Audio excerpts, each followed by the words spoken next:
Η πατάτα ή αλλιώς το γεώμηλο είναι το λαχανικό που σχεδόν καθημερινά βρίσκεται στο πιάτο μας. Είναι ένα λαχανικό αμυλώδες που έχει πλούσια θρεπτική αξία. Οι πατάτες είναι πλούσιες σε βιταμίνες, μέταλλα και αντιοξυδοτικά που τις καθιστούν πολύ υγιεινές. Μελέτες έχουν συνδέσει τις πατάτες και τα θρεπτικά συστατικά τους με μία ποικιλία εντυπωσιακών ωφελών για την υγεία, συμπεριλαμβανομένου του βελτιωμένου ελέγχου του σακχάρου στο αίμα, του μειωμένου κινδύνου καρδιακών παθήσεων και της υψηλότερης ανοσίας. Μπορούν επίσης να βελτιώσουν την υγεία του πεπτικού συστήματος και να καταπολεμήσουν τα σημάδια γύρανσης. Οι πατάτες είναι επίσης αρκετά χορταστικές, πράγμα που σημαίνει ότι μπορεί να σας βοηθήσουν να χάσετε βάρος, περιορίζοντας τους πόνους της πείνας και τις λιγούρες. Συνολικά, οι πατάτες είναι μια εξαιρετική προσθήκη στη διατροφή σας με μέτρο. Είναι επίσης φυσικά χωρίς γλουτένη, που σημαίνει ότι μπορούν να τις απολαύσουν σχεδόν όλοι. Οι πατάτες έχουν χαρακτηριστικό χρώμα ανάλογα με την ποικιλία τους. Κόκκινο, μοβ, κίτρινο, καφέ ανοιχτό, σκούρο καφέ. Συνήθως τις καταναλώνουμε τηγανιτές, βραστές, σε σούπες, στο γκριλ, ψητές στο φούρνο, πουρέ και γεμιστές. Η βοτανική ονομασία του φυτού είναι Solanum tuberosum. Η ελληνική ονομασία είναι Strychnon το κονδυλόριζον. Είναι όμως σε όλους γνωστό ως πατάτα ή γεώμηλο. Τα χρήσιμα μέρη της πατάτας είναι οι ώριμοι κόνδυλοι.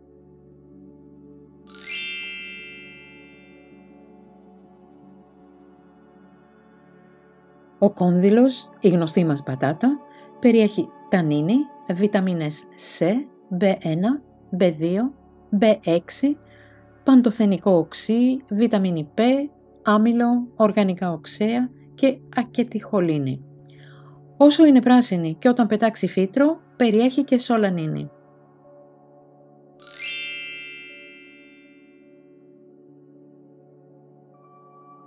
Πολλά πετυχημένα πειράματα έχουν γίνει για τη θεραπεία των ρευματισμών και της ουρικής αρθρίτιδας με παρασκευάσματα από χυμό ομής πατάτας. Στραμπουλίγματα και μόλοπες έχουν θεραπευτεί με ομό χυμό πατάτας. Το ζεστό νερό πατάτας θεωρείται θαυμάσιο φάρμακο για μερικά είδη ρευματισμών και πριξιμάτων. Το νερό αυτό γίνεται όταν βράσουμε σε 4 φλιτζάνια νερό μισό κιλό πατάτες με τις φλούδες τους, αφού τις πλύνουμε καλά ώσπου να μείνουν τα 2 φλιτζάνια. Το βάζουμε με επιθέματα στα πονεμένα μέρη. Για τα επιθέματα υπάρχει σχετικό βίντεο στο κανάλι Mea Culpa και τον σύνδεσμο θα τον βρείτε κάτω από τούτο το βίντεο. Στους κυρστούς και τη φλεβίτιδα βάζουμε καταπλάσματα με ζεστό πουρέ. Περισσότερα για τα καταπλάσματα μπορείτε να δείτε σε σχετικό βίντεο που υπάρχει στο κανάλι Mea Culpa. Ο σύνδεσμος βρίσκεται όπως πάντα κάτω από τούτο το βίντεο. Ο χυμός που θα βγει από την πίεση πατατών ή από τον αποχυμωτή είναι σπασμολυτικός και αντιόξινος. Για τις ξυνήλες του στομαχιού πίνουμε 1 κουταλιά τη μέρα και για το έλκος 2 κουταλιές νηστική κάθε πρωί. Φτιάχνοντας επιθέματα με φέτες ομής πατάτας και τοποθετώντας τα στο μέτωπο θα ανακουφιστούμε από τον πονοκέφαλο. Πάνω σε εγκάβματα τοποθετούμε κρύες, ομές πατάτες, καθαρισμένες και κοπανισμένες σε γουδί για να βοηθήσετε να θεραπευθούν. Οι διαβητικοί μπορούν να αντικαταστήσουν το ψωμί με ψητές ή βραστές πατάτες που περιέχουν τους μισούς υδατάνθρακες από το ψωμί. Η ψητή πατάτα, ζεστή και δουλεμένη με λάδι σαν πουρές, θεραπεύει τα κρυολογήματα. Στην Αγγλία υπάρχουν περιοχές που χρησιμοποιούν καυτή βρασμένη πατάτα σε κάλους. Ψημένη ελαφρά και χλιαρή όταν την κάνουμε κατάπλασμα, ανοίγει σπηριά και αποστήματα. Ομή, κομμένη σε φέτες, μπαίνει στο μέτωπο σαν αντιφλογιστικό. Ομή πατάτα κοπανισμένη που τη βάζουμε κατάπλασμα σε μία πληγή, τη βοηθάει να κλείσει εύκολα ή σε ένα εξάνθημα το θεραπεύει πολύ γρήγορα. Παλιά πίστευαν ότι έχοντας κάποιος μία πατάτα στην τσέπη δεν φοβόταν τους ρευματισμούς. Στις μέρες μας έχει αποδειχτεί πως αυτό έχει μια κάποια επιστημονική βάση. Δεν είναι παράξενο λοιπόν που οι κυρίες περασμένων εποχών είχαν ειδικές τσέπες ή θήκες όπου έβαζαν μία ή περισσότερες ομές πατάτες για να αποφεύγουν τους ρευματισμούς. Οι ψητές πατάτες με τη φλούδα τους διατηρούν όλες τις θρεπτικές τους ουσίες, αντίθετα με τις βραστές ή τηγανιτές. Η φλούδα δεν είναι τόσο πλούσια, αλλά είναι πολύ πλούσιο το εξωτερικό τμήμα των πατατών που βρίσκεται αμέσως από κάτω της. Και αυτό δυστυχώς όταν τις καθαρίζουμε το πετάμε. Ο χυμός των ομών πατατών ανακουφίζει από τη δυσκολιότητα, την ηπατική ανεπάρκεια και τις αιμορροίδες. Η πατάτα είναι καλή τροφή για όσους δεν ανέχονται τη γλουτένη, μία πρωτεΐνη που βρίσκεται στο σιτάρι και τη σίκαλη. Το νερό που βράζουν οι πατάτες μην το πετάτε, γιατί περιέχει πολλά από τα θρεπτικά συστατικά της. Όταν τις βράζετε, βάλτε στο νερό 1 με 2 κύβους λαχανικών και πιείτε αυτόν τον ζωμό που είναι νόστιμος και χορταστικός. Για όσους προσπαθούν να αποφύγουν την πρόσληψη βάρους, η πατάτα είναι μία καλή τροφή γιατί έχουν υψηλό δείκτη κορεσμού. Μία μελέτη για τις επιδράσεις κορεσμού διαφορετικών φαγητών έδειξε ότι οι πατάτες παρουσιάζουν 3 φορές υψηλότερο βαθμό κορεσμού σε σύγκριση με την ίδια πρόσληψη θερμίδων από το λευκό ψωμί. Επίσης οι πατάτες μπορούν να παίξουν βοηθητικό ρόλο για όσους προσπαθούν να χάσουν βάρος ή να αποφύγουν την πρόσληψη βάρους. Μία μέτρια μερίδα βραστής καθαρισμένης πατάτας, περίπου 180 γραμμάρια, περιέχει περίπου 140 θερμίδες, ενέργεια πολύ χαμηλότερη από το ενεργειακό περιεχόμενο στην ίδια ποσότητα βραστών ζυμαρικών, 286 θερμίδες, ή βραστού ρυζιού, 248 θερμίδες. Ωστόσο, πρέπει να δίνετε προσοχή στο εξής. Το ενεργειακό περιεχόμενο της πατάτας όταν έχει τηγανιστεί, βαθύ τηγάνισμα, μπορεί να είναι 2 έως 3 φορές υψηλότερο από αυτό της βραστής ή ψητής πατάτας, με αποτέλεσμα η πατάτα σε αυτή τη μορφή να είναι λιγότερο κατάλληλη για άτομα που βρίσκονται σε δίαιτα απώλειας βάρους. Οι πατάτες αποτελούν σημαντική πηγή καλίου. Το κάλιο επιτελεί πολλές λειτουργίες που συμπεριλαμβάνουν τη μυϊκή λειτουργία και συστολή, τη μετάδοση νευρικών ερεθισμάτων και τη ρύθμιση της αρτηριακής πίεσης.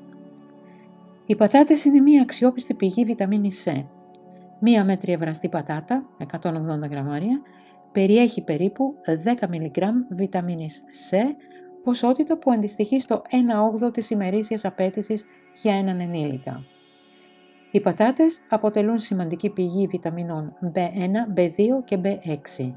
Μία μέτρια μερίδα βραστής πατάτας, 180 γραμμάρια, περιέχει περισσότερο από το 1/6 των ημερήσιων απαιτήσεων για έναν ενήλικα σε βιταμίνη B1, B6 και φυλικό ξύ. Οι πατάτες αποτελούν πηγή φυτικών ινών, οι οποίες συμβάλλουν στο αίσθημα κορεσμού και ενισχύουν την υγιή λειτουργία του γαστροεντερικού συστήματος. Μία μερίδα 180 γραμμαρίων βραστής πατάτας παρέχει περίπου 3 γραμμάρια ινών, ποσότητα που αντιστοιχεί σε περισσότερο από το 10% της συνιστόμενης ημερήσιας πρόσληψης, η οποία είναι 25 γραμμάρια ινών ανά ημέρα. Οι πατάτες περιέχουν μία μικρή ποσότητα πρωτεΐνης, περίπου 3 γραμμάρια ανά μία μέτρια μερίδα 180 γραμμαρίων βραστής πατάτας. Αν και η ποσότητα αυτή αποτελεί λιγότερο από το 10% των ημερήσιων απαιτήσεων για έναν ενήλικα, οι πατάτες είναι καλή πηγή των αμινοξέων, λυσίνη και τριπτοφάνη και όταν συνδυάζονται με γάλα ή αυγά, δίνουν ένα τρόφιμο με πρωτεΐνη υψηλής ποιότητας. Οι πατάτες είναι καλή πηγή αντιοξυδωτικών, τα οποία μπορεί να μειώσουν τον κίνδυνο χρόνιων ασθενειών όπως καρδιοπάθειες, διαβήτη και ορισμένους καρκίνους. Αποφύγετε να τρώτε πατάτες γεμάτες με γαρνιτούρες όπως τυρί, ξινή κρέμα και μπέικον, αν δεν θέλετε να παχύνετε. Για να αξιοποιήσετε στο έπακρο τις πατάτες, αφήστε τη φλούδα και επιλέξτε πολύχρωμα είδη όπως μοβ πατάτες. Όσο περισσότερο χρώμα έχει η πατάτα, τόσο περισσότερα αντιοξυδωτικά περιέχει. Επιπλέον, η φλούδα της πατάτας μπορεί να έχει έως και 12 φορές περισσότερα αντιοξυδωτικά από τη σάρκα της. Μη φοβάστε λοιπόν να φάτε τη φλούδα της πατάτας σας. Και επειδή η φλούδα της πατάτας έχει απίστευτες θεραπευτικές ιδιότητες και χρήσεις, στο κανάλι Mea Culpa θα βρείτε 2 ενδιαφέροντα βίντεο σχετικά. Οι σύνδεσμοι βρίσκονται κάτω από τούτο το βίντεο. Η ψημένη φλούδα πατάτας είναι μια εξαιρετική πηγή καλίου και μαγνησίου. Όταν δεν έχετε αρκετό κάλιο στη διατροφή σας, το σώμα σας διατηρεί επιπλέον νάτριο και η υπερβολική ποσότητα νατρίου αυξάνει την αρτηριακή σας πίεση. Μια πλούσια σε κάλιο διατροφή μπορεί να βοηθήσει στη μείωση της αρτηριακής πίεσης, προστατεύοντας την καρδιά και μειώνοντας τον κίνδυνο εγκεφαλικού.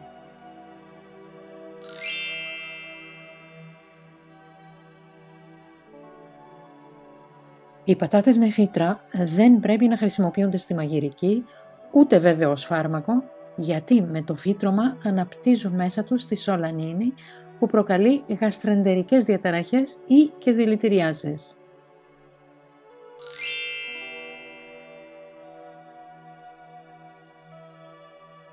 Η καλλιεργούμενη πατάτα προέρχεται από τα υψίπεδα των άνθεων της Νοτιού Αμερικής, Περού, Κολομβία ή σημερινώς Βολιβία. Καλλιεργείται από τους Ίνκας για πάνω από 2.000 χρόνια πριν την ανακάλυψη της Αμερικής. Βασικό είδος διατροφής για χιλιετίες για τους κατοίκους της Αμερικανικής Ηπείρου, Κεντρική και Νότια Αμερική. Μεταφέρθηκε στην Ευρώπη από τους Ισπανούς εξερευνητές το 1534. Αρχικά δεν καλλιεργήθηκε συστηματικά, παρά μετά από παρέλευση 100 τουλάχιστον χρόνων από την εισαγωγή της στην Ευρώπη. Οι Ιρλανδοί ήταν οι πρώτοι στην Ευρώπη που υιοθέτησαν την πατάτα ως βασικό είδος διατροφής. Το 1663 έγινε αποδεκτό ως φυτό για παραγωγή τροφής και το 1710 έγινε γνωστή στην υπόλοιπη Ευρώπη ως Ιρλανδική πατάτα. Στην υπόλοιπη Ευρώπη η καλλιέργεια της πατάτας συνδέθηκε με φτωχές και γεωργικά υποβαθμισμένες περιοχές, ενώ η αύξηση των καλλιεργούμενων εκτάσεων αυξανόταν αργά.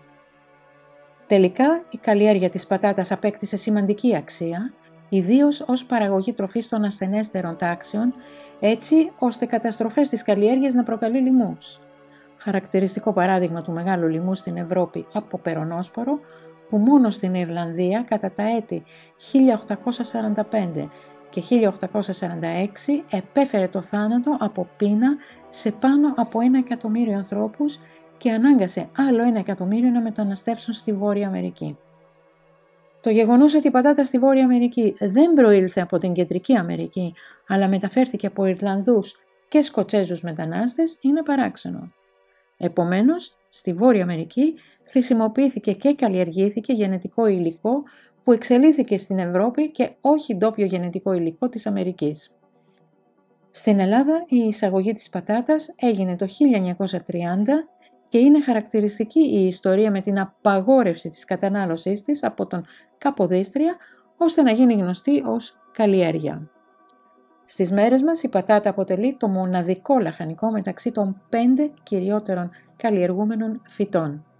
Τα άλλα 4 είναι δημητριακά.